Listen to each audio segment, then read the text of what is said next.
Good evening, everyone. For WRCO News, I'm Todd Coppernall. This message was hand-delivered to WRCO News by representatives of the Ithaca School District. It is with great sadness that we share news of a tragic loss in our school community. We have learned that one of our students, Briggs Maxwell, was involved in a farming accident and has passed away as a result of his injuries. Our thoughts and deepest sympathies are with the student's family, friends, classmates, and everyone who knew and loved them during this incredibly difficult time. This is a time for our school community to come together, support one another, and give one another grace. We ask that everyone respect the privacy of the student's family and refrain from sharing or spreading unconfirmed information. More confirmed information will be communicated as the school district is directed. Counselors and other trusted adults will be available today for students and staff who need support or simply need someone to talk with. The Ithaca School District Gymnasium and classrooms are available to meet with school personnel and counseling services. If you are struggling with this news, please reach out to someone you trust. Please take care of yourselves and one another. We will continue to support our school community through this difficult time. A two-vehicle head-on collision on State Highway 58 prompted an emergency response and a brief highway closure on Wednesday night. The Richland County Sheriff's Office reported that deputies were called to the scene near Smith Hollow Road at 10:01 p.m.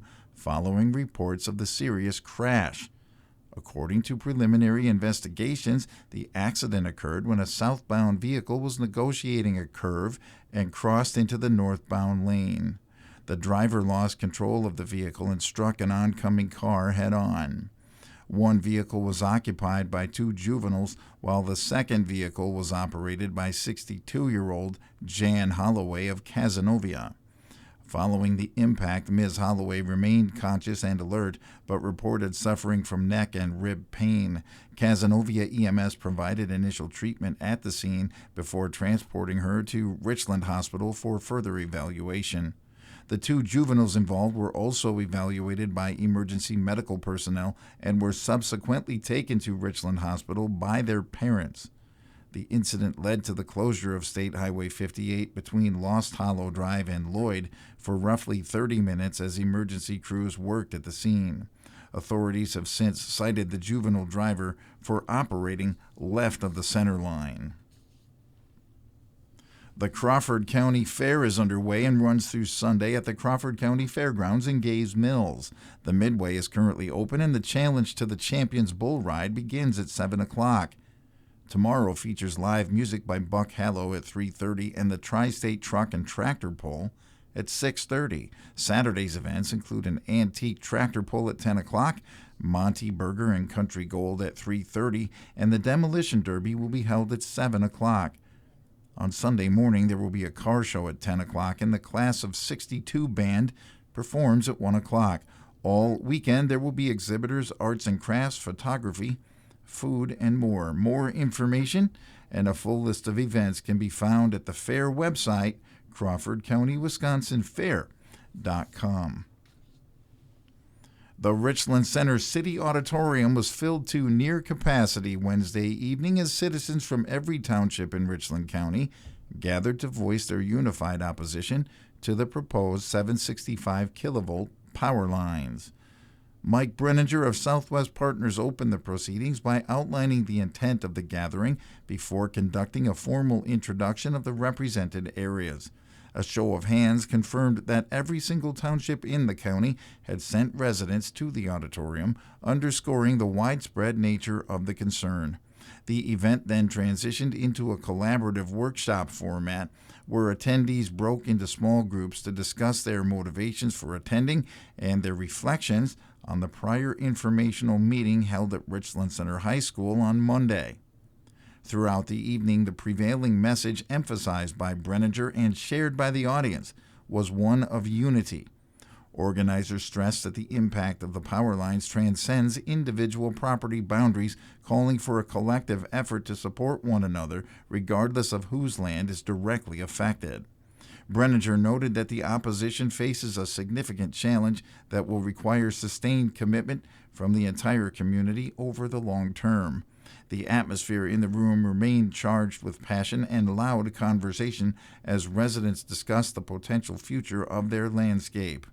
Observers described the crowd as a galvanized force determined to maintain their momentum. As the meeting concluded, organizers announced that plans are already underway for a follow-up session. During a meeting held Wednesday, the Richland Center Planning Commission conducted a public hearing to address a conditional use permit application from Schreiber Foods. The request pertains to the company's continued dairy product processing operations located at 920 Sextonville Road. While the facility is a long-standing fixture in the community, Zoning Administrator Aaron Unbehan clarified that an ordinance amendment dating back to 2000 established dairy processing as a use requiring a conditional use permit within the city, necessitating this formal action. Representatives from Schreiber Foods emphasized that the application is primarily a procedural effort to align with local regulations. They noted that their day-to-day operations have not changed, but they are seeking the permit now to correct a previous oversight and ensure full compliance going forward. The transparency of the process was evident during the hearing, where the company reiterated its commitment to following the city's established zoning requirements.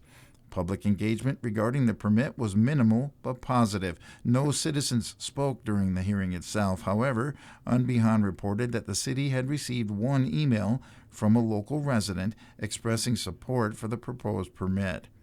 Following the discussion, the Planning Commission showed clear consensus on the matter, voting unanimously to recommend that the City Council approve the conditional use permit. The recommendation now moves to the Council for final consideration. The Baraboo Police Department's Criminal Investigation Division is currently investigating a violent encounter that left one man injured late last night. Officers responded to the 200 block of 4th Avenue at approximately 10 p.m. following reports of a shooting during an attempted robbery. According to preliminary reports from investigators, the victim, identified as a 23-year-old male, had arranged to meet two individuals in the area.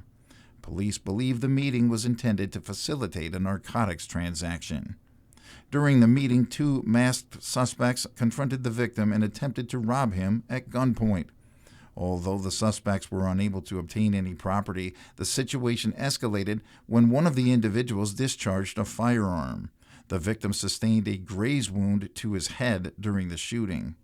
The suspects fled the scene before law enforcement arrived. The victim was subsequently transported to a local hospital for treatment of his injuries, which are considered non-life-threatening. Detectives have already interviewed several witnesses and indicate they are following an active lead regarding the suspects involved in the incident. Chief of Police Justin K. Carloni stated that investigators do not believe this was a random act and have concluded there is no ongoing threat to the general public. The investigation remains active, and the Baraboo Police Department is urging anyone with information to contact them at 608-355-2720. Yesterday, a routine traffic stop escalated into a high-speed pursuit in Platteville Township. Grant County deputies attempted to stop 43-year-old Stephen Henriksen of Platteville on Highway 80 due to existing probable cause for his arrest on multiple charges, including felony bail jumping and a harassment protection order violation. Henriksen fled the scene, leading law enforcement on a chase that reached speeds of 90 miles per hour before deputies terminated the pursuit near the city limits for safety. After eventually pulling into his driveway, Henriksen fled on foot into a large wooded area adjacent to a cornfield. Despite an extensive search involving the Platteville Police Department and the deployment of a drone, he was not located. The case is being referred to the Grant County District Attorney's Office with recommendations for additional charges of felony eluding and obstructing. At 1:08 a.m. this morning, emergency crews responded to a serious motorcycle accident on Highway 81 near Cadwell Road in Cassville Township. 48-year-old Jason Udelhoffen of Cassville was traveling northbound on his 2006 Harley-Davidson when he struck a deer. The impact threw Udelhoffen from the motorcycle, resulting in significant injuries. He was initially transported to Grant Regional Health Center by Cassville EMS before being airlifted by MedFlight to a hospital in Madison for specialized treatment. Authorities noted that Udelhoffen was not wearing a helmet at the time of the crash.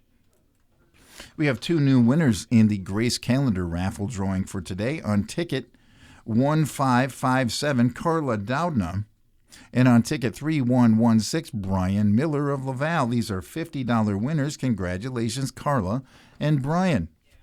Vital statistics right after this.